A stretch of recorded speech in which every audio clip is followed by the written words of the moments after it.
What's up, everybody, and welcome to another episode of Movie Bits. My name is David. And I'm Tony. And we're coming at you with another episode of Loki, episode 5. Can you believe it? It's flying by. Yeah, we're getting really close to the finale. Right. This one is called Journey into Mystery. If you haven't seen our other videos, make sure to check them out. I'll leave the link above. And also, as a warning, these are... Spoiler. All spoiler-filled spoilers. Spoilers all day. So, and I'll put it in the title, too. Just in case you didn't catch that, there are spoilers. Yes. Now, let's get into it. All right. So, we begin... I just want to talk about the opening sequence. How I thought that the music was completely epic. It was. Now, we have a surround sound system, really so we were just like, the whole opening sequence when we were traveling through this like wasteland, it looked completely epic, but the music really helped heighten that. It did. It like gave this like grandiose feeling with that with Loki's theme. It's very bass heavy, so that bass hits so hard, especially when you got a halfway decent surround sound system. Mm-hmm. So it was really cool. And to the shots, to get the overview of the wasteland and see all the buildings, everything is just in ruins, and his theme just went so perfect. Yeah, it's like boom, boom. So perfect. But I do love, even with seeing all the dilapidated city and all that stuff, Marvel still manages to keep their films very colorful. They do. Even still, like we got a whole wasteland, but I was seeing a lot of colors. Like it was like still very vibrant. It's really cool. Yeah, they have ways of making things pop. Right. All right, DC. Right, DC likes to filter every damn thing. That freaking filter. Okay. Yeah. All right, so we find out that everything gets sent into this area, this void. When you're pruned, you're sent into this area where everything goes. So this is the end of every timeline. When a timeline has to be pruned completely, everything inside of it goes to the void. Yes.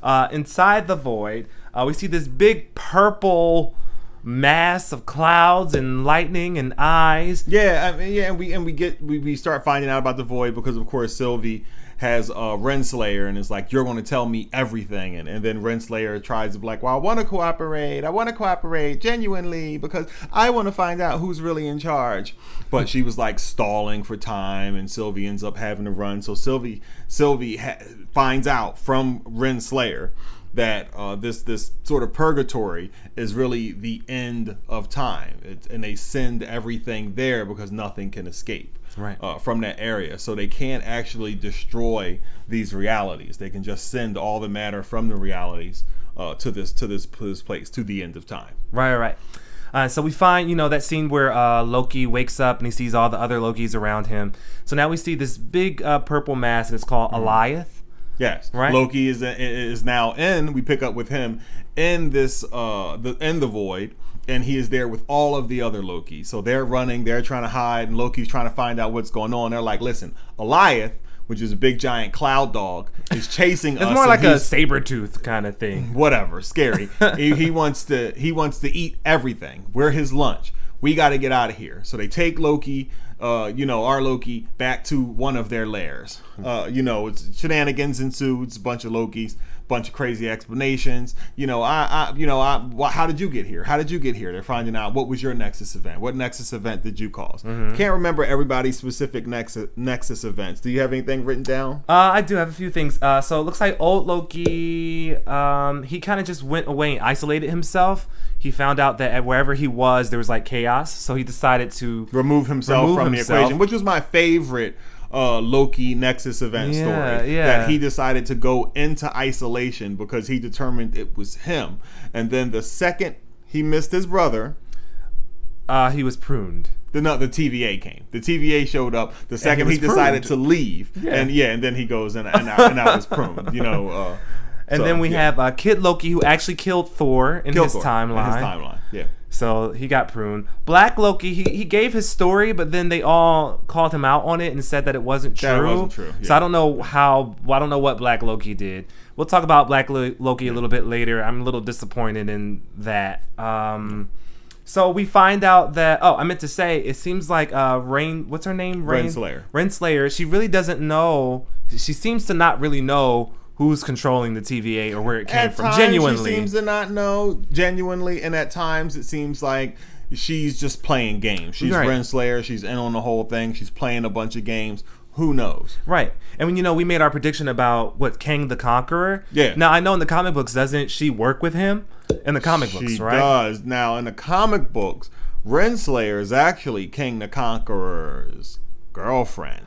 Oh, so maybe it will happen that maybe it'll work towards that. Maybe she'll find out who it is and they'll fall in love or something. I don't know. Yeah, I mean, or maybe she we knows. got one episode, so we gonna have to see if they do all that. It's gonna have to be in a flashback episode. Right. Exactly. I mean, a flashback scene. Exactly. So we did talk about Lady Loki or Sylvie being with Renslayer in this in the TVA. In the TVA. And them talking and us feeling like she doesn't know about the TVA and where it came from, who's controlling it. But she does find out that Loki is alive. Again, she finds out from all this about the purgatory and all that. And she decides that the best thing for her to do, now that she's stolen a tempad from Renslayer. Which I hate the term.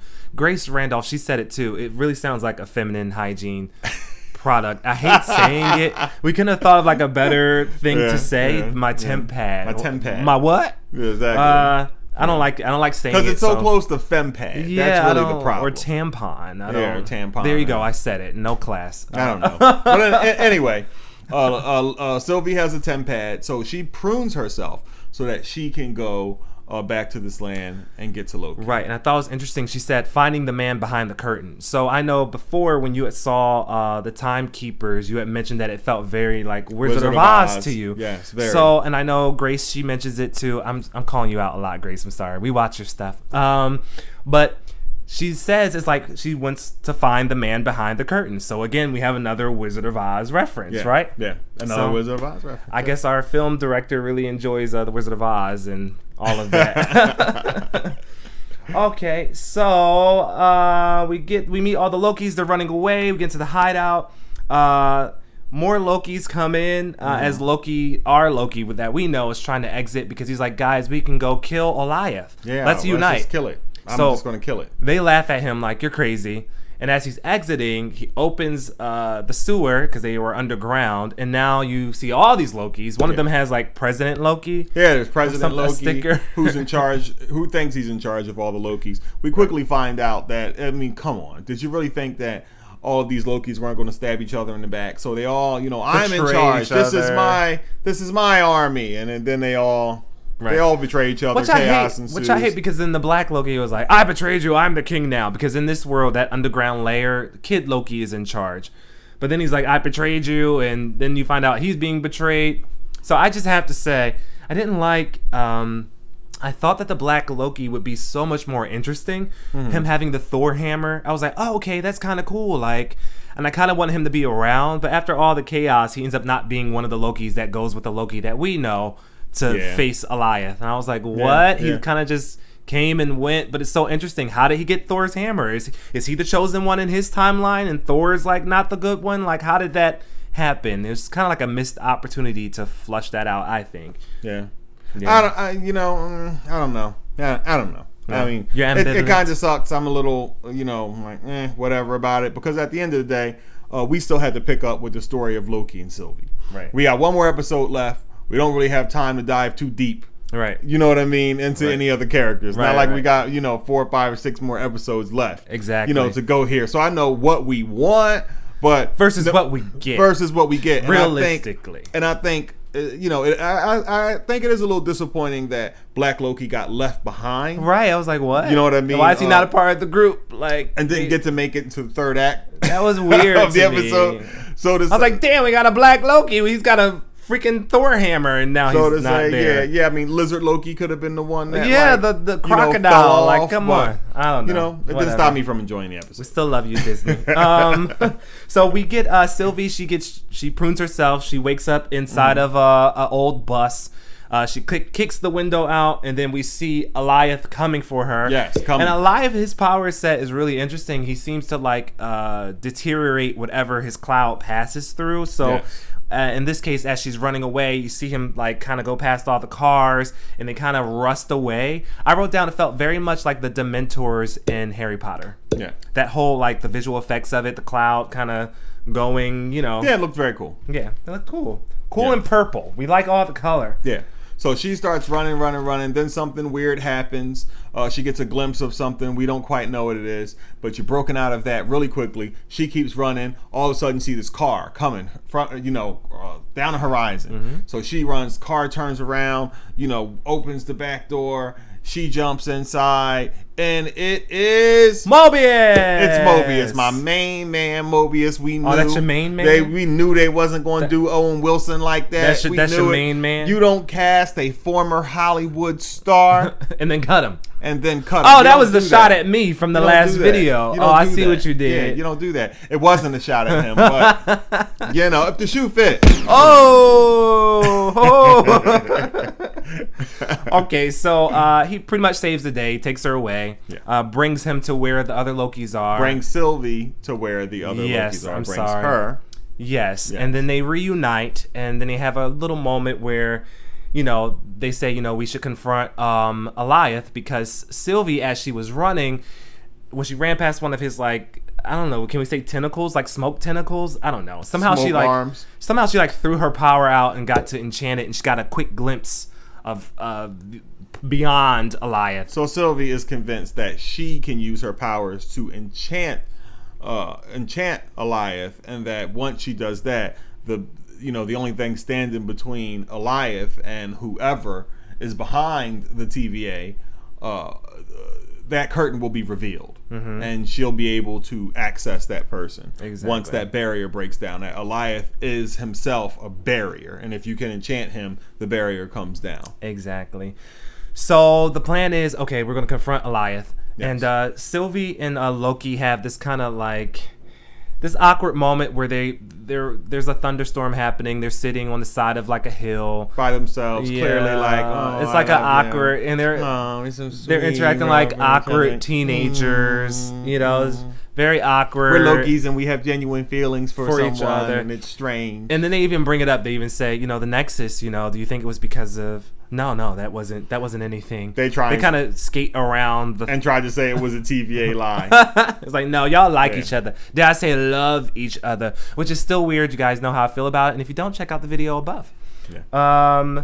So they have this awkward conversation. That's probably why we got the casting we did, now that I think about it. Because if they would have cast a Sylvie that looked too much like him, we wouldn't it would have accept that sort of relationship. looked like his sister, and then it would have been Earl. So you kind of had to, go with a Sylvie that didn't actually remind you too much of Loki. Guys, it's still gross to me. I think it's very weird. Yeah.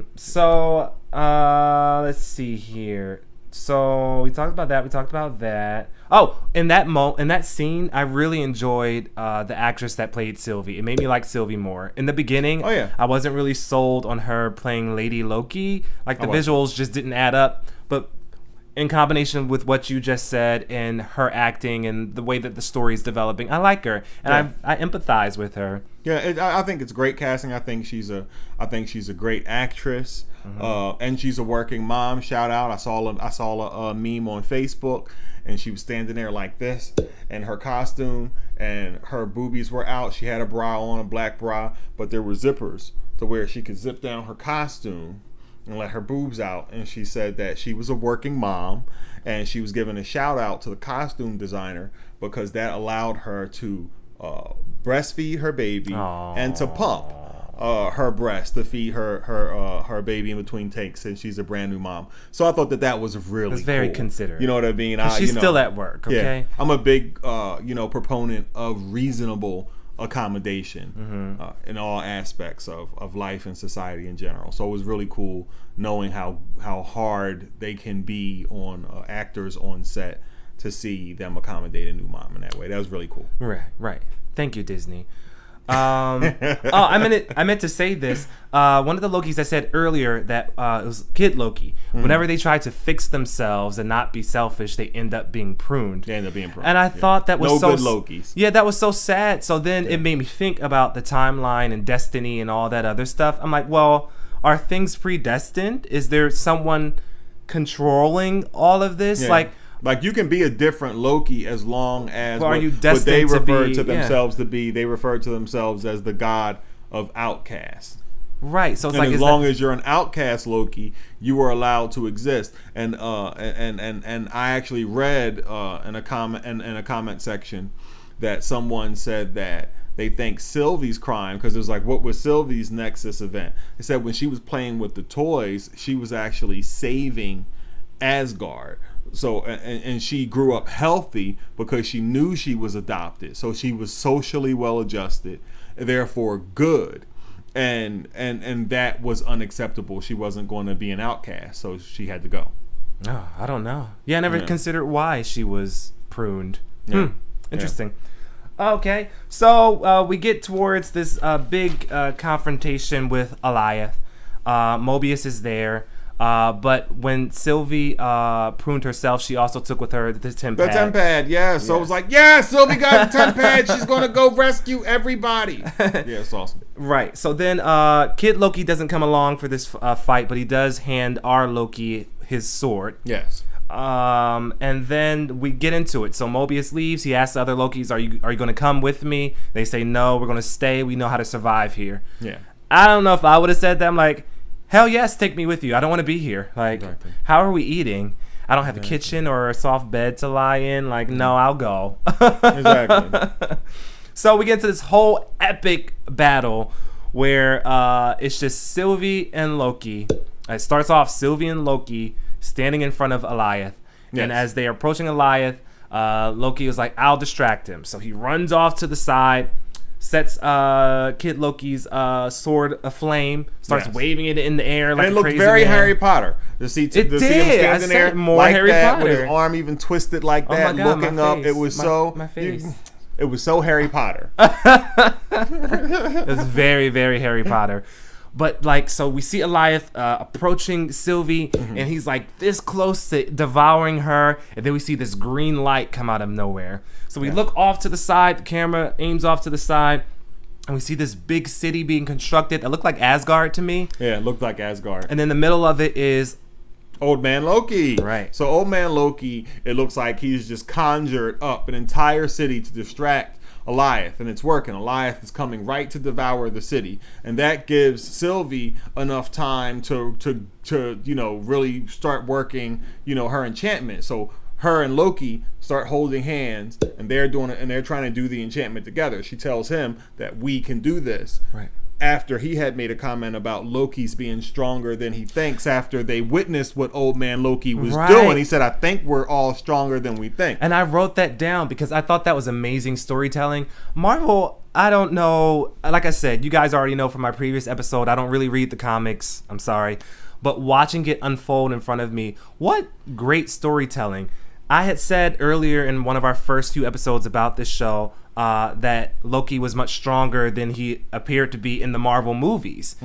And now we're seeing those powers unfold in real time. And not only are we getting to experience Loki's new power set, but they're getting to experience it at the same time that we are. It's like we're all discovering this at the same time. It's like we're going through this journey.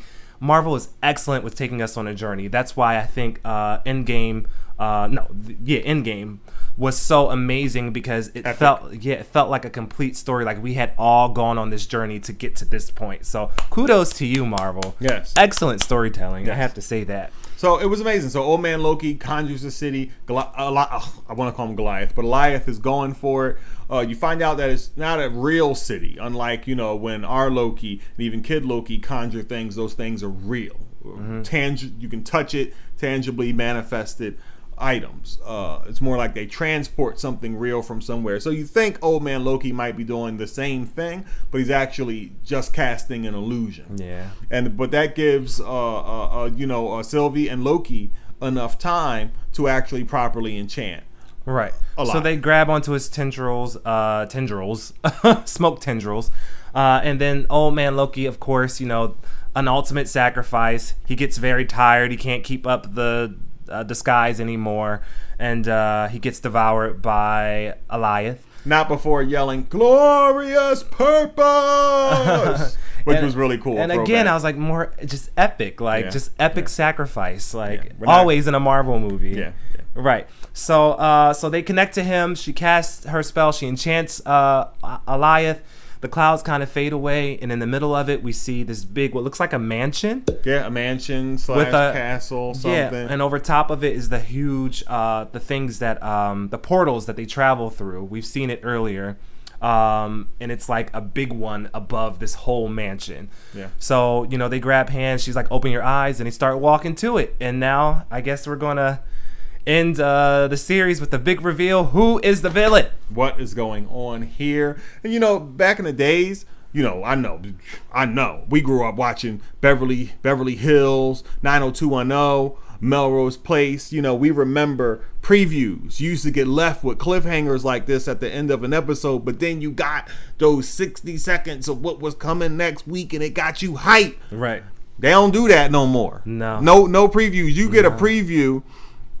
Like, we might get a preview on Sunday, maybe Monday, and if we do, like 90% of the footage in a preview is the stuff we already saw, so it's not even really a preview. They give you actually 2 stills. Right. So so that you haven't seen. Yeah, so it's epic. This one didn't have any end credits. But again, it ends with that epic score, that theme music for Loki. I love it. Yeah, I love it. Yeah, it's going to be coming to a conclusion. Excited. Next week, it's awesome. This week's episode was epic. Yes. It felt like we were just being given so many things. Yeah. So much to look at. It was so visually interesting. So what do you give it?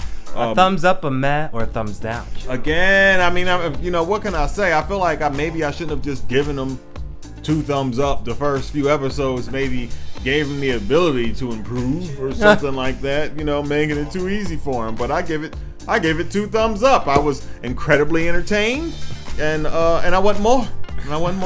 And likewise, I give it a thumbs up. It's a win-win for me. I'm loving it. Dare I say, just as much as WandaVision.